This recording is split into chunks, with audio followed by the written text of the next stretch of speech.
여러분, 부자가 되려면 기회가 왔을 때 자산을 증식해야 한다는 것에 동의하시나요?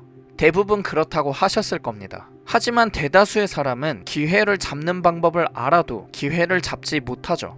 그리고 그렇게 자산 증식의 기회를 놓쳐서 아쉬워하고 후회하고는 또 기회를 놓칩니다. 왜 그런 걸까요? 바로 오늘 이야기할 세 가지 본능이 방해를 하기 때문입니다. 따라서 우리를 방해하는 세 가지 본능을 역이용한다면 자산 증식에 도움이 되실 텐데요. 그럼 시작해 보겠습니다.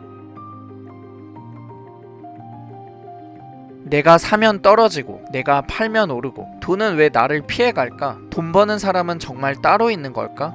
나는 돈복이 없는 건가? 이런 생각 한 번쯤 다들 해보셨죠? 그런데 알고 보면 돈이 나를 피하는 게 아니라 내가 돈을 피해가는 겁니다.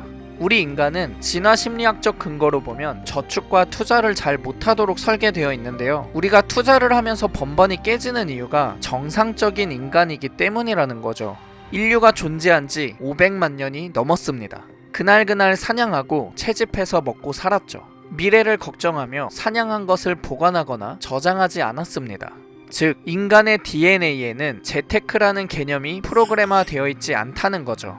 물론 농사를 짓고 저장하고 빌려주고 교환하며 재테크 개념이 생겼습니다. 하지만 농사를 지은 건 1만 년 정도 되었죠. 인류 역사의 0.002%도 되지 않는 기간입니다. 따라서 인간의 본능을 이해하면 기회가 왔을 때 본능을 극복해 부자가 될 수 있습니다. 그중 극복해야 할 본능 첫 번째는 손실회피 편향인데요. 이는 노벨 경제학상을 받은 행동경제학자 데니얼 카너먼이 소개한 개념입니다. 사람들이 불확실한 상황에서 의사결정을 내릴 때 가치의 기준을 어디에 두느냐에 대한 내용이죠. 같은 크기라면 얻는 것의 가치보다 잃는 것의 가치를 크게 평가한다. 이게 바로 우리가 극복해야 할 첫 번째 본능입니다. 여러분이 저랑 돈전을 던져서 앞면인지 뒷면인지 맞추는 게임을 한다고 해볼게요. 맞추면 제가 1억 원을 드리겠습니다. 대신 못 맞추면 저에게 5천만 원을 주셔야 해요. 무르는 건 없습니다. 하시겠습니까? 아마 대부분이 하지 않겠다고 선택하셨을 겁니다. 확률이 50대 50이고 손실보다 이득이 2배나 큼에도 잃지 않는 걸 선택하는 거죠. 곳간의 식량이 더 쌓여서 행복감을 느끼는 것보다 곳간의 식량이 줄어들어서 상실감, 공포감을 느끼는 게 훨씬 큰 셈입니다. 이처럼 생존 본능은 얻게 될 이득보다 잃게 될 손해에 초점이 맞춰져 있어요. 자, 그럼 이 본능은 자산 증식의 기회가 왔을 때 어떻게 작동할까요? 주식 투자 경험이 어느 정도 있으신 분들은 아실 거예요. 머리로는 쌀 때 사야지 하면서도 막상 주가가 폭락하면 순식간에 공포감에 사로잡힙니다. 그리고 더 떨어지면 재산을 다 잃을까봐 무릎이나 바닥에서 팝니다. 반대로 여기저기서 주식으로 돈 벌었다는 소리가 들리면 남들은 다 돈을 버는데 나만 돈을 못 벌고 있네 하면서 포모를 느낍니다. 나만 벼락거지가 될 것 같고 시기와 기회를 놓칠까 하는 두려움. 이내 곧 조급함과 욕심에 사로잡혀 주식을 어깨에서 사거나 상투를 잡습니다. 그리고 주가는 떨어지죠. 아무리 똑똑한 사람이라도 재테크로 돈을 벌지 못하는 이유는 이렇게 머리가 아닌 가슴으로 하기 때문입니다. 하지만 그나마 도전을 했으면 돈은 잃었더라도 경험이 남으니까 괜찮아요. 경험을 바탕으로 실패 확률은 낮추고 성공 확률을 높이면 다음 도전에서 자산 증식을 할 수 있으니까요. 문제는 실패할 것이 두려워서, 잃을 것이 두려워서 도전하지 않는 겁니다. 우리 모두 알다시피 아무것도 안 하면 아무것도 얻는 게 없잖아요. 실패를 두려워하면 부자가 될 가능성은 전혀 없습니다. 그래서 극복해야 할 가장 중요한 본능이 손실회피 편향이라는 거예요. 부자가 된 사람들도 운이 좋아서 처음부터 돈을 잃지 않고 성공한 게 아닙니다. 처음엔 누구나 다 돈을 잃고 시행착오를 겪으며 수업료를 적지 않게 내죠. 이는 투자뿐만이 아니라 직장인이어도 마찬가지인 듯 합니다. 직장에서 몸값을 높일 수 있는 기회가 주어졌을 때 사람들은 쉽사리 도전하지 않죠. 그런데 하물며 힘들게 한 푼 두 푼 모아서 마련한 종잣돈을 가지고 사업을 하거나 투자를 하는 건 오죽하겠습니까? 그럼에도 불구하고 부자가 되려면 도전하고 행동으로 옮겨야 합니다. 왜냐? 가만히 있는 게 더 큰 손해이기 때문이죠. 자본주의 구조상 근로소득이 인플레이션을 이기기는 어렵습니다. 또한 예적금 이자보다 물가 상승률이 높아서 시간이 갈수록 자산은 줄어들고 있는 꼴이죠. 하지만 저는 그 무엇보다 이게 가장 큰 손해라고 생각하는데요. 돈이 없으면 돈에 매여 살게 될 날이 정말 많을 거라는 겁니다. 반면 돈이 많으면 내가 하고 싶은 일을 마음껏 하며 살 수 있는 날이 더 많아지게 되죠. 가난한 사람들은 손실 공포에 대한 본능 때문에 도전하거나 투자하지 못합니다. 그리고 인플레이션에 희생되며 미래도 희생시키며 그렇게 손해를 보고 있는데도 외면하고 그냥 살죠. 이 말 듣고 도전했다가 실패해서 인생 망하면 어떡하냐고요? 처음부터 크게 시도하지 말고 작게라도 무엇이든 시작해 보시길 추천드립니다. 주식은 한 주만 사놓고 지속적으로 관심을 갖고 공부해 보셔도 좋고요. 사업은 제조업이 아닌 서비스업이나 온라인으로 지식 창업을 도전해 볼 수도 있겠죠. 다음으로 극복해야 할 본능 두 번째는 양떼 본능입니다. 투자에서 성공하려면 대중이 아닌 소수의 편에 서야 하는데요. 소문난 잔칫집에 먹을 게 없다는 말처럼 이미 내 귀에 들려올 정도면 먹을 게 없다는 소리죠. 아무도 모를 때 아직 소문나지 않은 잔칫집을 찾아서 먼저 자리를 잡아야 많이 먹을 수 있습니다. 이 또한 모르는 분은 없으실 텐데요. 하지만 인간의 본능은 소수의 편에 서는 걸 방해합니다. 인간은 혼자서 맹수를 만나면 살아남기 어려웠습니다. 하지만 여러 명이 무리지어 있을 때는 살아남을 확률이 높았죠. 다수의 행동을 보고 따르는 게 생존에도 유리했습니다. 그래서 혼자 움직이는 것보다 다른 사람들이 어떻게 행동하는지 분위기를 살펴서 같이 움직이는 것이 리스크를 줄이는 방법이라고 무의식적 본능에 새겨져 있죠. 이를 심리학적 용어로 사회적 증거의 법칙 혹은 밴드웨건 효과라고 합니다. 또는 레밍 효과, 양떼 효과, 편승 효과라고도 하죠. 마치 우리가 어떤 물건을 처음 살 때 리뷰가 많고 평점이 높은 걸 따라 사는 것처럼 말입니다.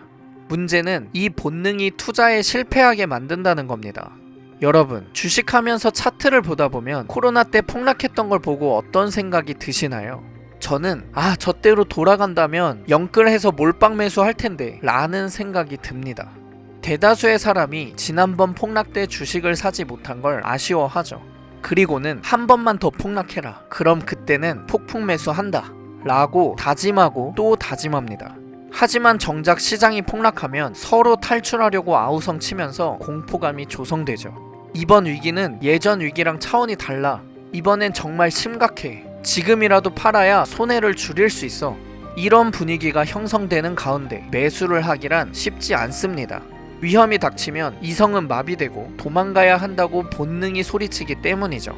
하지만 대중들이 공포에 질려 매도를 쏟아낼 때, 무거운 침묵이 지속될 때, 그때 매수를 하고 대중들이 너도나도 주식에 참여하여 상승장애에 중독되고 주식에 대한 자신감이 넘칠 때, 그때 매도를 해야 자산 증식을 할 수 있습니다. 그래서 월스트리트의 전설이라 불리는 존 템플턴은 주식 투자로 성공하려면 대중을 따르지 말라고 충고했죠. 뿐만 아니라 투자의 대가들도 하나같이 말합니다. 본능을 극복해 소수의 편에 서라 라고 말이죠. 이어서 우리가 극복해야 할 세 번째 본능은 과시 본능입니다. 저는 인간이 가진 가장 강력한 욕구가 인정 욕구라고 생각하는데요. 명품을 사고 해외 여행을 다니며 근사한 곳에서 음식 먹는 걸 찍어서 SNS에 올리는 이유는 인정받고 싶은 욕구 때문이죠. 비싼 시계를 차고 주변 사람들보다 고급차를 사서 타는 것도 인정받고 싶은 욕구 때문입니다. 왜 이러는 걸까요? 원시시대로 가보겠습니다. 원시시대에는 저장과 축적이 불가능했기에 부를 얻는 유일한 방법은 지위를 얻는 것이었죠. 높은 지위를 차지한 남자에게 식량과 여자가 따라왔고 반대로 지위가 낮은 사람들에게는 학대와 스트레스가 따라왔죠. 따라서 자신의 힘과 용맹함을 가시하여 높은 지위를 차지하려 했습니다. 마치 공작새가 화려한 꼬리를 과시하는 것처럼요. 요즘으로 따지면 과소비를 하거나 명품을 사서 과시를 하는 것과 본질적으로 같다고 할 수 있습니다. 하지만 이러한 본능은 부자가 되는 걸 방해하죠. 이처럼 인간은 실속을 챙기기보다 체면을 따지는 경향이 있는데요. 실제 자기보다 더 높은 평가를 받으려는 인정욕구 때문입니다. 열등감을 감추려는 허세일 수도 있죠. 특히 우리 한국인이 심하다고 합니다. 오죽하면 가난할수록 기와집을 짓는다. 매를 맞아도 은가락 찢긴 손에 맞는 것이 좋다. 이런 속담이 있을까요? 여럿이 함께 밥 먹으러 가면 한턱 쏜다며 전체 밥값을 지불하거나 가게를 차려도 실용적인 면을 챙기기보다 외관에 치중하거나 월세를 살며 돈을 모아 20-30평대 집을 사려고 하기보다 40-50평대의 전세를 살려고 하거나 경차나 대중교통을 이용하기보다 그래도 이 정도는 타야지 하며 큰 차를 사거나 이렇게 사람들은 과시를 하거나 체면치레하는 것을 좋아합니다. 하지만 자수성가한 부자들은 완전히 반대로 행동하죠. 과시하기보다 검소함을 선택하고 체면을 차리기보다 실속을 중시합니다. 그래서 정신분석학자인 지그문트 프로이트는 자기 통제력이 부족한 사람은 부자가 될 수 없다 라고 했나 봅니다. 돈은 복리 효과가 있기 때문에 하루라도 젊을 때 한 푼이라도 더 모아야 합니다. 그리고 돈을 모으는 건 나이가 들수록 더 힘들어지기 때문에 순간 반짝하고 사라질 과시 본능을 챙기기보다 훗날 평안히 살 날들을 챙기는 게 더 좋겠습니다. 인생 뭐 있나? 지금 행복하게 살아야지. 너무 돈돈돈 하면서 살지 말아라 라는 말 많이 들어보셨죠? 아니면 하셨을 수도 있고요. 근데 저는 오히려 이런 말이 굉장히 무책임하다고 생각합니다. 인생도 건강도 가족도 살면서 일어날지 모를 불행도 그 무엇도 책임져 줄 게 아니라면 하지 말아야 할 말이라고 생각해요. 그리고 옛날엔 장수하는 것이 축복이었지만 요즘은 장수하는 걸 리스크라고 하더라고요. 부자들은 과시 본능에 대해서 이렇게 이야기를 합니다. 1000억 자산가로 알려져 있는 세이노님은 세이노의 가르침에서 이렇게 말하죠. 지금 재미있게 보내다가는 조만간 인생이 재미없어질 것이다. 워런 버핏은 이런 이야기를 한 적이 있습니다. 차를 사는 적정한 시기는 순자산의 10%로 살 수 있을 때이다. 또 다른 부자들 역시 이렇게 얘기를 합니다. 젊을 땐 흰 티에 청바지만 입어도 생기가 있고 보기가 좋다. 하지만 나이가 들어서 그렇게 입으면 초라해 보일 뿐이다. 젊을 때 고생은 사서도 한다는 말이 괜히 나온 것이 아니다. 아마 많은 분이 현재도 중요하고 미래도 중요하실 거예요. 그런데 인간은 처음에 편하다가 나중에 힘든 것보다 처음에 힘들다가 나중에 편한 것이 훨씬 큰 만족도를 느낀다고 합니다. 우리 인생은 선택으로 이루어진다고 해도 과언이 아닐 거예요. 하지만 사람은 이성적인 존재가 아니기 때문에 선택의 오류가 많이 납니다. 그래서 오늘의 핵심은 본능과 감정에 휘둘리는 선택을 하면 부자가 되지 못한다는 것입니다. 다른 말로 표현하자면 생존에 유리한 선택을 하는 것이 오히려 나를 가난하게 만든다 라고 할 수 있어요. 앞으로 살아갈 날들이 자유롭길 원하신다면 오늘 말씀드린 3가지 본능을 역이용해서 자산 증식의 기회를 만들어 보세요. 오늘은 자본주의에 대한 이야기보다 인문학, 심리학, 철학에 가까운 이야기를 했는데요. 인간에 대한 이해가 돈이 된다는 걸 전하고 싶었습니다.